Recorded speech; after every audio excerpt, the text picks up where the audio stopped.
Masolo. Pour la continuité de nos masolos, et le Komoko Kaka. Enrôlement D. Le centre le plus proche vous attend pour me rendre encore plus proche de vous. Enrôle-toi, enrôlons-nous, enrôlez-vous. Masolo et Kokoba, c'est l'Anzela et enrôlement. Solo Yango. Enrôle-toi, enrôlons-nous, enrôlez-vous. On est tout le monde saigné de se révéler, de s'enrôler, massivement.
Je viens de remplir ce qu'on appelle les devoirs civiques. S'enrôler, c'est aimer son pays. La personne qui ne s'enrôle pas est une personne dangereuse. Parce que la carte que je viens d'obtenir me donne le pouvoir, soit d'être un candidat, soit d'être un électeur qui doit décider sur l'avenir de son pays en choisissant librement le futur dirigeants. Nous voulons demander à ceux-là qui doutent ou qui ne se sont pas encore enrôlés de le faire. Ne pas s'enrôler est sorcier.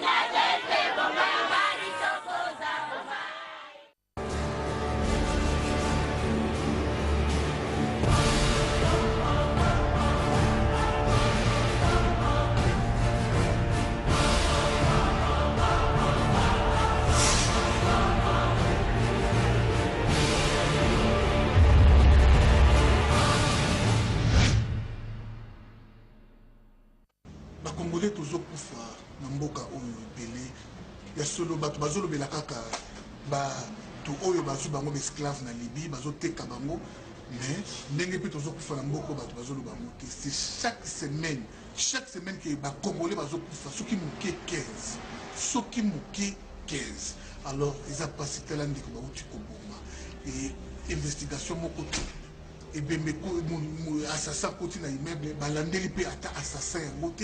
Alors ceux qui ezalaki mwana mboko elingi ezalaka wana te pasi na motema bandeko na ngai nyonso nini tozokima mabe na mboka tozokima mégestion tozokima pasi chômage mopaya fo akende pendant que nous les Congolais tosangani mopaya akende mais tala bandeko na biso mosusu ya théâtre bango basangani po basoutenir mopaya. Alors Olive Lembe azwi bango apesi na mutu moko mbongo bakena Olive Lembe na Goma mpona kosoutenir Olive mpona kosoutenir Kabila awumela libela na libela azala libela na libela. Ndeko na biso bazwi embargo bandeko ya théâtre bazwi embargo na mboko Afrique du Sud mpe diaspora mobimba boyamba lisusu bandeko oyo te kombo Pakaloui accompagné Olive les bazokomisa pe Kabila bandeko na ngai sali passe na motema Pakaloui anyaka lokolo na Afrique du Sud te même na Messina bandeko na nga congolais bolanda nga partout soki bomoni Pakaloui bandeko na nga vraiment aliama vie de loin toza na vie de loin toza na sai toza na Kalunga toza na Samba toza na Modero bandeko na ngai balia pao encore une fois bandeko théâtre oyo théâtre na bango bo somba sauté bo tala bo lisusu te to komi na temps oyo il faut to telema et des mesures très sévères contre ba collabo nyonso biso to bunda po kabila kene batu misusu bazobunda po tika na libela c'est-à-dire ba continuer ko goma batu ba continuer ko détruire mboka na biso ba bela ko wekende de encore une fois sai de ko nanga ba boti mal à l'aise ici que nous ba congolais boko mona sai boti mal à l'aise de ko na biso bakaloui de ko na biso vide loin de ko théâtre na bango bo pasola ba cédé parce que baza ba collabo zaka bo chanter zaka la mbemende te mais ba oyo baza ba collabo ba compagnie oyipe ba témoigner kabila umela libela yo linga ka théâtre sumba théâtre Joe Mulex sumba ba théâtre oyo jipe masamba bazo salisa awa tika batu oyo ba théâtre mo pasola bazo mbango to na mama Shako na mama Bipendo de ko nanga ba mona lisusu libanda ya mboka te basuka kana Kinshasa bazana mbargo encore une fois bazana mbargo de kozola nangai mama Bipendo bobenga ye sai bobenga ye samba mpaka Louis aya awa boyamba ye me tout oyo aneta suma beleni awa te mama Kalunga de ko nanga vraiment ba o nyusu ba kombo tangami ba mona lisusu libanda ya mboka te. Alors merci na ba congolais nous Bolandi biso Média Medina, merci vraiment na bino Bolandi tranche oyo bébé louange derrière la caméra kana participé mawa na onu salami bonne guérison à Marcel Ngoyi, vraiment on est toujours ensemble. Ingrid. Alors bonjour, welcome back. Alors nous venons de suivre l'image bomoni image ya ndeko wana na Afrique du Sud bandeko nanga eza participé mawa ndeko wana makambo asali po bino boyebi ete me nazoyebisa bino azali combattant oyo na kombo ya o mingi po aza pe pasteur donc ndeko wana alukaka kutu azala na négociation na bandeko ya majorité donc asalaki tout akoma na contact na son excellence Bouchab mais asololaka na faux Bouchab. Donc le kola yé azape muluba ndeko wana paza muluba bana soani na chiluba eza makambo na zo sabino ce sont des histoires vraies na yé bien ngopenda parce que na sola pe na yé donc ndeko wana pesa yé ba promesse moko oyo yi amona ki pena ke non azozo pena masolo la ndenge po bango no sona baluka ke no bazwa ba contact na kisasa. Alors ndeko ngo komuniza sans rival oboyo ki wana zali pasteur mizama wa pasteur motema mabe boye akene ko silika po na mona ki ke no bandeko ba Bipendo non mama nani mama mususu mama Bipendo mama Bipendo akenaki na Kivu na ba sai na bandeko mususu bakenaki Kivu pona kosunga mama Olive et puis ba sepeli que non le président Kabila Umela afin dans la poste wana et puis si kanda alobi ba n'importe quoi mais si ko yi tanga zalaki na contact na Bouchab o azalaki Bouchab ya faux kutu donc faux Bouchab akosaye siko soki siko zaki vrai Bouchab andima ke siko akota na masolo mais masolo wana o ya lobi le lwana bonga boyo kangote. Alors ils ont participé à un modèle où il y a des combattants qui ont mis dans les vides pour que bébisa donc battu dans les vides.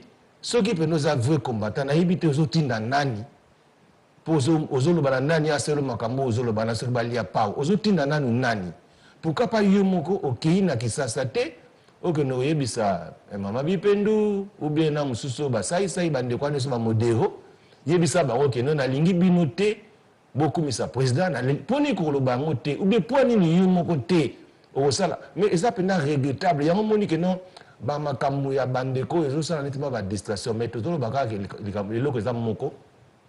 Donc biso toza na diaspora il faut toza la boyoka dernièrement na yoka ki awa soki Félix Tshisekedi yaki na Londres mais nazo sabino bandeko na ngai o ya kisasa balabiki non na monde bandeko muso basel baban babiki o balabaki o ya Londres ta poti Londres aye Londres na fraud o balabaki na ndenga ko batama donc aye pena na ko batama donc ndenge moka ndenge katumba yaka ni na ko batama batu bayamba kite na ko batama de la même manière ye na ko batama babeki masolo na bango na baninga na bango ba mambo ya kati ya IDPS. Donc président na bango ya IDPS a bengisi batu na bango ya kubata donc clique donc ezala kite kono ba vrai combattant ba keneko yamba non ezaka groupe batu na bango ba yokani bakena kobatama donc ayine visite moko oyo eza pena officialité visite moko eza keno ya katimini pena ya kobatama ke bato bazalaki sepi bamona kaka ke na bavideo azalaki bamosuku baondima te mais ayaki me na kobatama eza visite officialité soki alingi tondima ye pour yo olingi ozala soki président soki nani soki premier ministre na kati na Congo problème so olobaki yo nakotaki Londres yaka pena visite officielle bato babeta pena sango bayebi ke no akoya jour tel na place boye baya pena koyamba yo wana nde tondimi yo oyo ya ye voyage moko ya kobatama d'ailleurs kutu soki bimi parce que moto asalaki interview wana aza moto tozalaka na ye donc aza moto na biso kutu doso nazoba moto na biso do bato eza pena passe na komona makambo nyonso ezoleka na mboka na biso mais yango nalingi nalakisa bino image moko mona ndeko Papita Mandenge alobi moto mpe naza na mayele Kongola aza na mayele en tout cas fungola matoi na yo yoka tokomi na temps oyo il faut vérité bimaka tokomi na temps oyo te keno ya kobombaka bamakambo bango wana tous ce sont des aventuriers donc bango wana tout ils travaillent avec nous sommes ensemble donc bazo distraire peuple congolais et puis nde tolobi ke il savait que en 2017 élection au salamate batika ba makelele et puis tangu nani ndeko mususu soki ote nani kamere tanga lobaki basalaki nini Union africaine bakendaki na bango nyonso bakendaki tangu bango bandima ke non élection salama na avril 2018 balobaki yango na kimia nyonso tout basigné kamera sepeli basigné que non totika président avant da président de la République tina avril 2018 to sala l'élection dans la paix sikoyo bango baboyaki masolo wana balobiki te na 2018 teza musika mais bayebaki na bango ke makambo tu bazosala na 2016 ekosimbaka nango pe te 2017 mpe kosimba te babimisi bato na libanda bato bakufa dans le vide mais lelo ndenge eza awa mwana mwasi auti États-Unis ayebisi bango clair na 2017 mpe tomoni ke élection ekosalama te donc il faut totika élection esalama ti na 2018 oyo akomeka kosala mobulu na 2017 aokende na CPI donc eza masolo te eza makambo ya solo et puis ndenge eza na mwana bango tu bayebi moto akobima na ye te o non Félix abima rien oyo tu basala wana eza nango mangungu yango natikeli bino bolanda bandi oyo botala boyoka ndenge nini Papita malobi bona ozongela bino sus air moko parce que beaucoup a parlé mais eza passe pe mawa na kati na Congo na répété to saka na chef moko le président Joseph Kabila Kabanga le fils de la paix d'ailleurs auta ko inaugurer lundi immeuble ya sika na kati na Kisasa misala ezoko salama toza la calme élection boboyaki bato kamere balabaki na avril 2018 alelo et comme siko que le 23 décembre avant Christmas journée moko na 2018 élection présidentielle salama à condition na lobby à condition que biso na diaspora to sa rôler alors il faut tout ça l'enrôlement na diaspora mobimba parce que mutu nyonso to a besoin de voter bakoki ko priver mutu liberté na été ce qui peut boche tembe lokola eza nango na bakan ka mususu balingi président ka mususu balingi présidente lokola eza bongo président droit na biso donc eza kana to kende ka na article 5 oyo esengi ke non il faut peuple aloba peuple alobaka na nini peuple alobaka na référendum makambo tu nazoyoba na bino mindele bayebi Félix ayaki na kobatama awa ayaki bakope na ye bamakambo na ye mpo aza na besoin se positionner donc ye mpe peuple congolais linga o se positionner parce que mboka na biso eza na paix parce que soki bato baza na paix bino cibala azosala mosala na ye bato bakobanga te lelo tozoloba omoni eza pasi mpe mawa nazotanga na bino ndeko moko oyo azali soki ministre ya vice ministre ya diaspora ndeko Ilunga ayaki nazalaki na poto ata azalaki na bato mosusu azokosanaki opposant atambusa bamokeke se na King's Cross awa balobaki non le président fa se dégager atambusa bango bamarche lelo yo wana aza ministre na ndimi te soki mokeke se abengi akoyamba ne foni te donc abosana na ye bato nyonso tu oyo batiaki ye poids basalaki ye ke non mpo bayeba ye asenganga friend na Facebook naboyaka nanga parce que namoni kaza na aventurier azoluka ne ko se positionner lelo ye wana aza vice ministre ya diaspora qu'est-ce qu'il a fait na kati na diaspora na moment oyo eloko nini ya sali na diaspora la bato batiaka ye poids asundola bango donc eza pasi pe mawa bandeko nanga na zoyebisa biso que bango nyonso tu wana oyo baza baopposant il n'y a pas des opposants na kati na Kisasa tokomi na ntango oyo peuple congolais yo moko fo telema kotelema eza ndenge nini toza na besoin élection fait salama parce que élection nde yango nde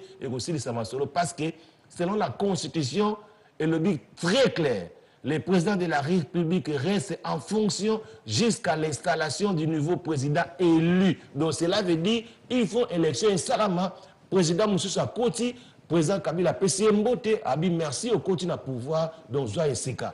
Donc ceux qui ont des salamités, donc le président Ozanae wana parce que ils contre la loi te, azolanda constitution, ndengenini et lobby. Yango bande konangai, qui mène en Zambie à la carte nabino. C'est votre humble serviteur, le pasteur Bienvenu Messalin. Je suis kabiliste, communicateur de la diaspora et président de la Jokaka au Ezali, les amis de Joseph Kabila Kabang ici en Angleterre.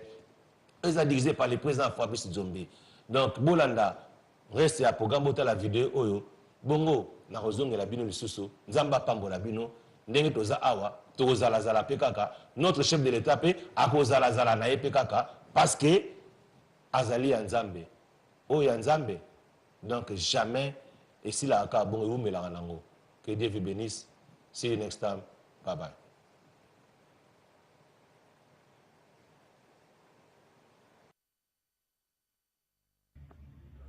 Bana mboka Congo, tobetana masolo lelo, ya lolenge ba politicien misusu, ba comme ko sakana na population.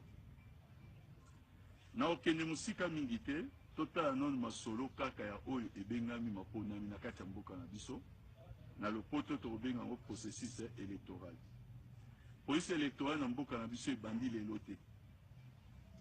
Boyoka ki moment moko boye bato bazobeta masolo ndeni to sala ba élection wana ebandaki banda ba 2014. To komi na janvier 2015 ila ba politiciens msusu ba yebaki na bango ke na ndenge tosalaka ba élection na biso élection ezali possible te soki tobandi pa koenrôler population te mpona ngonga wana tozalaki na problème moko oyo tobengi banouveau majeur bato bakokisaki 18 ans depuis 2011 bakomaki ebele na ba 2015 wana donc balekaki bachiffre ba 8 millions ezali na bato mosusu bakufaki banda 2011 bazalaki ebele mais lokola toza na système ya konettoyer automatiquement te ndenge administration biso eza na mwa retard bazalaki toujours bato oyo baza na bacarte d'électeur ezali kotelengana tozali mpe na eloko oyo tobengaki ya badoublon bayebaki nyonso wana me balobi na population na mois ya janvier 2015 lokuta balobi ke loi électorale elobi ete ndenge ezali place wana avant tosala maponami il faut tobandana bango balobi recensement alors ke esengelaki esalema enrôlement balobi ke enrôlement yango ekosenga 10 ans ekosenga 7 ans Kabila ozana pouvoir seko na seko yango wana esengeli peuple bobima na balabala bosala makambo nyonso mabe bokoki kosala mpona koempêche loi wana ezali oyo bango balobaki balobi ete tokopesa Kabila ata mokolo moko te c'est-à-dire le 19 décembre na minuit ndenge ezali place wana mandat Kabila esili bayebaki na bango ke ezalaki impossible na makambo oyo bandaki kosenga population oyo bazalaki un peu naïve balandaki bango ndambo boyi masolo ndenge elekaki bamisusu bakufela bandeko ezali na bapolisier mosusu bazoka mboka ekutaki makambo mosusu ya ndenge na ndenge bandeko na ngai tolekisi 2015 tokomi na 2016 na mois ya octobre peuple congolais faut te bakosenga bakonti na bapoliticien mosusu bakamera ya monde entier nga azalaki na dialogue ezali fixe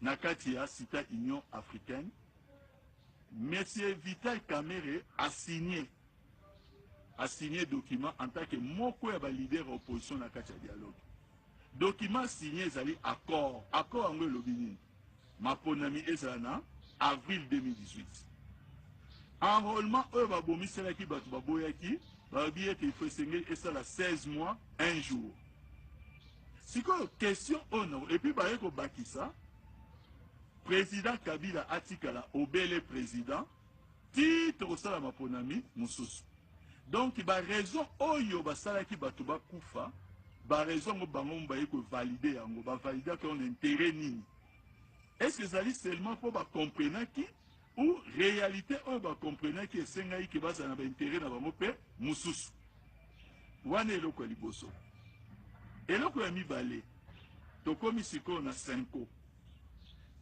mois septembre 2016 rassemblement sikoyo wana bazali kosangana bango nyonso balobi ete soki seni est convoqué scruté le 19 décembre te mboka ezika 2 jours le 19 na le 20 septembre oyo makambo elekaki wana bazoloba ndenge wana bayebaki bien que reste enrôlement esalemi te eloko te bayebaki très bien que ezali impossible mais mpona kolinga kozikisa mboka na makambo yango azali na posa nango boyebi ndenge makambo wana elekaki basiège baparti politique etumbamaki bato bakufaki makambo ebele basoda brûlé bana bazokende classe batumba bango biloko nyonso le 31 décembre kaka bango moko bato yango wana papa Tshisekedi mpe aza en vie bakei basigné accord na 5 ans accord yango elobi nini il faut seni continuer kosala nini enrôlement au seni abandaki banda mois ya juillet 2016 enrôlement otango ezali kosila tosala nyonso processus électoral esila le 31 décembre 2017 soki le 31 décembre 2017 tomoni ke tokozala na makoki te président ya seni président ya CNSA na chef ya gouvernement premier ministre basangana batala ndenge esengeli babimisa calendrier électoral na ntango maponami ekosala baye kobakisa ke président Kabila atikali obele président na baélection mosusu nyonso mibale wana ezali bacontrainte ya constitution parce que constitution na biso epermeta jamais contexte oyo bango bazolobelaki mokonzi ya mboka azala na tete ntina baélection botala bino moko bato oyo bakufaki soki basekwaka ezala na mois ya janvier ezala na mois ya septembre bakufaki mpo na nini place oyo esengeli bato bayebela mpo na politicien akomisa bino chiffon na lelo sikoyo toobeta masolo mosusu seni ebimisi calendrier balingi yango te ekomi makambo ke ono calendrier ezali boye lelo bakomi makambo ya loi électorale bakomi machine à vote ezali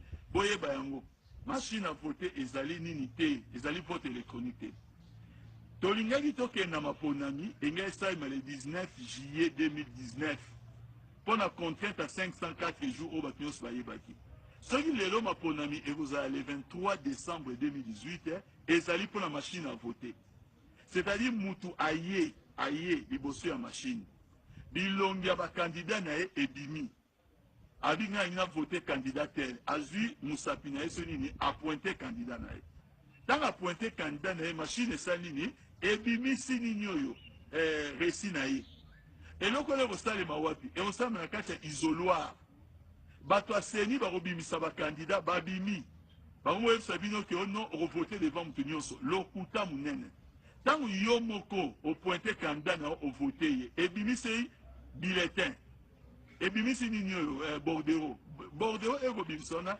yango nde élection na yo oyo ezali preuve oyo batémoin ya candidat na bato nyonso bakozwa botala balokuta oyo ezali koya balobaki liboso ono mokonzi ya mboka alingi élection te balingi bakende référendum balingi bavie bachange constitution balingi barévise constitution nyonso wana mpona kolukaka ya makambo lelo batindi na bato bayi bokota na batelefone na kati ya réunion ya PPRD bo enregistre makambo azoloba oyeba mbe ozela bayoka nini bayoka o PPRD engekende na référendum PPRD engekende na nini oyo na révision ya constitution o PPRD engekende boye bakoma kuna basutuka boye PPRD ezobeta ndeni tokobongama mpona kokende na kati ya baélection bazangi maloba kote wana bamoni ke eloko balukaki bazwi yango te bakomi na kokreye makambo mosusu soki omoni politicien aye koyebisa yo ono ndenge eza place wana élection majorité alingi élection te oyebisango ke non majorité azosoutenir calendrier majorité azosoutenir date le 23 décembre 2018 alors bino mpe tokende kotala mokolo ya le 23 décembre 2018 totala nani ya koganye botia kokosa makambo kilikili donc peuple azali zoba ya bapoliticien oyo te ya kobimisa bango pamba na balabala lelo alingi asali na oboye elobi asali na oboye boloba na bango non merci beaucoup ezanga ndeko na bino papitama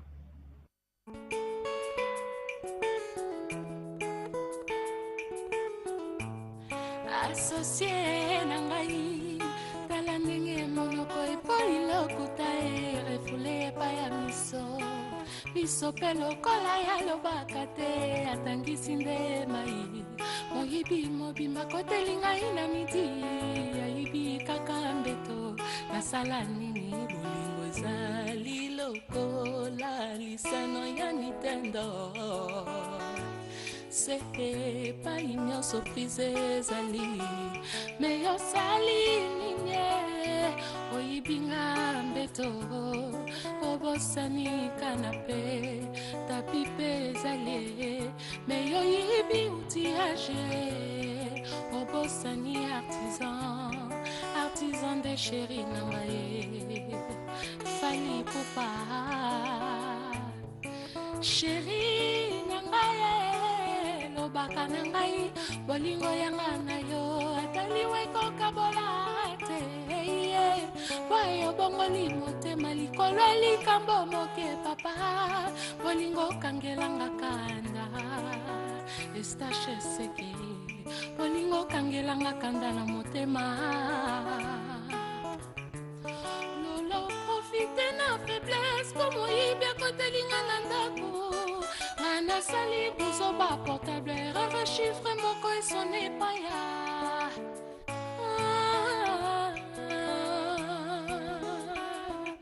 et ils sont moitié pardonnés lola pardon yozonga nandimi fote ezayanga ye pardon chéri yozongela ngai nandimi fote ezayanga ye natikaki ndako polili otosalaki kaka midi nalingaki na ere ndako moyibi ya bolingo koti limbisanga ye pardon chéri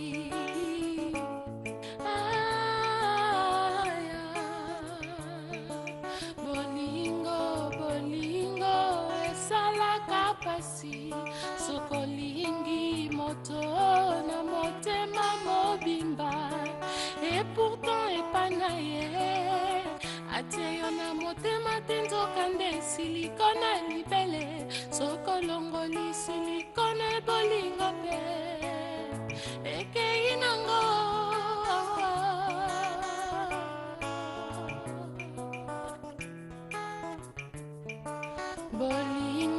bolingo esalaka pasi ye na motema mobimba et pourtant epana ye ateyo na motema te nzokande silikona libele sokolongoli silikona bolingo pe ekei nango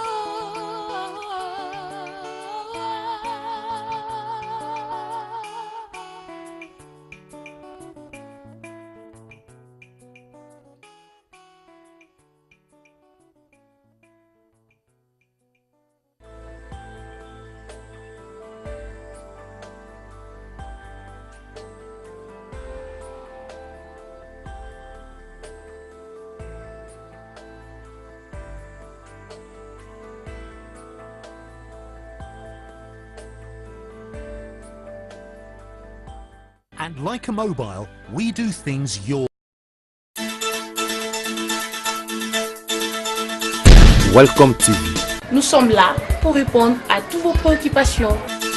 Welcome TV. Vous informer, vous former et vous divertir. Welcome TV. Ma chaîne. Welcome TV. Ta chaîne. Welcome TV. Le professionnalisme dans son entièreté. Welcome TV. S'informer à toute impartialité. Welcome TV. Ma chaîne. Welcome TV. Ta chaîne. Welcome TV. Nous partageons avec vous la joie de vivre. Welcome TV. Ma chaîne. Welcome TV. Une grande chaîne de l'actualité. Welcome TV. Ma chaîne. Welcome TV. Ta chaîne. Welcome TV. Projetez-vous. Welcome TV. Voilà, vous avez attendu et vous avez compris. Grâce à son initiateur, le pasteur, bienvenue mes salés. Rejoignez-nous sur www.welcometv.co.ik et vous ne serez jamais déçus, car vous informer, c'est notre devoir. Welcome TV. Welcome TV. Et votre chaîne. Welcome TV. Welcome TV. Vous informer, c'est notre devoir. Welcome TV. Nous, on est riches parce qu'on est en train d'appauvrir l'Afrique. de nouveau l'Amérique latine à la scie. Nous sommes nous les responsables de ces millions de morts. C'est nous qui disons que tu dois avoir accès à l'eau simplement si tu la payes. Que je t'amènerai l'eau si je suis rentable. En Afrique, c'est nous, c'est pas eux. Eux, ils étaient capables de le faire en communauté. Et donc, à l'heure actuelle, il faut se dire que les guerres qu'on est en train de faire, c'est quoi? C'est parce qu'ils nous ont attaqués. Qui? Quand Sarkozy a bombardé la Libye, aucun Libyen n'avait attaqué la France. La France n'avait pas été bombardée par personne.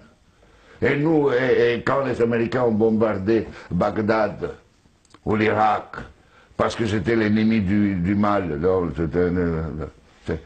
tous ces millions qui sont morts, et tous ces millions de réfugiés syriens, irakiens, etc., c'est qui eux, ils sont voulus. Et nous, on a le courage après de dire, je vais t'aider pour rester chez toi. Hein? Alors qu'on les a créé les conditions pour qu'ils doivent fuir.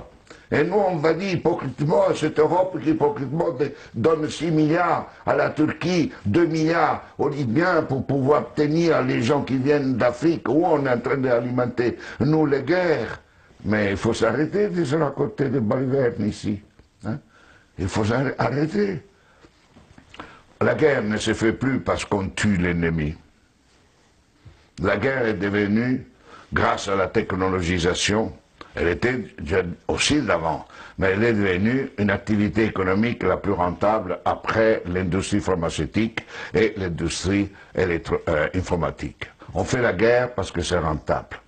Et malheureusement, si nous ne changeons pas nos dirigeants, et nous-mêmes, hein, dans le sens pas individuellement, mais les systèmes de valeurs fondamentaux, la sécurité nationale qui explique la guerre, la souveraineté nationale, l'appropriation privée du vivant, etc. Tout ça, on fera la guerre. On fera la guerre, pourquoi? Parce que pour cela, deviendra une activité de plus en plus rentable. D'ici quelques années, si vous éliminez la guerre, le PIB mondial chutera, d'après le système dominant. Elle ne chutera pas si on est dans un autre système. Au contraire, la guerre, la disparition de la guerre sera une source de richesse. Mais c'est pour cela que les dominants à l'heure actuelle ne veulent pas réduire les armements, ne veulent pas réduire les occasions de guerre. Parce qu'imaginez-vous la France sans la guerre. Que serait comme économie? Imaginez-vous les États-Unis sans guerre, deviendraient des pauvres. Des économies pauvres. Donc aujourd'hui, on est entré dans une phase où on fait la guerre parce que c'est rentable. Et vous n'aurez aucun dirigeant actuel du monde qui arrêtera la guerre, parce qu'il sera crucifié, parce qu'il sera lapidé, parce qu'il va contre la logique. La guerre fait augmenter le PIB mondial. La guerre permet la croissance économique. Et on suppose que si on fait la guerre, on augmente la création d'emplois chez nous, non?